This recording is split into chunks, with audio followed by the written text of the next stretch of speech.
सर्वांना सप्रेम जय भीम. मी डॉक्टर बाबासाहेब विषयी काय सांगणार आहे.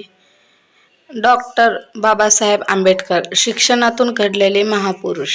लहान भीमराव म्हणजे डॉक्टर बाबासाहेब आंबेडकर शाळेत शिकत होते. एक दिवस प्रचंड तहान लागली, पण ते महार समाजाचे म्हणून त्यांना पाण्याला हात लावू दिला जात नव्हता.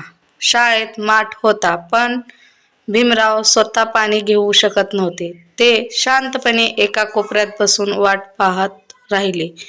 कोणी वरच्या जातीचा माणूस आला तरच पाणी मिळायचं. खूप वेळ गेला, कोणीच आलं नाही.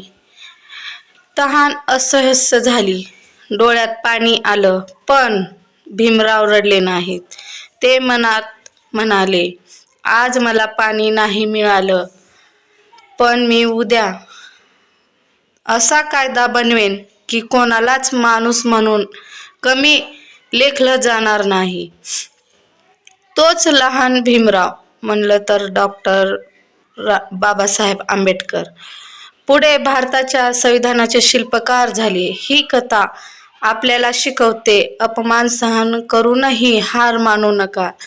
शिक्षण हाच खरा मार्ग आहे. स्वतःचा स्वाभिमान कधीही सोडू नका. तर ही कथा कशी वाटली तुम्हाला? लाईक करा, सबस्क्राईब करा आणि चॅनलला सपोर्ट करा. धन्यवाद. सर्वांना पुन्हा एकदा क्रांतिकारी कडक जय भीम.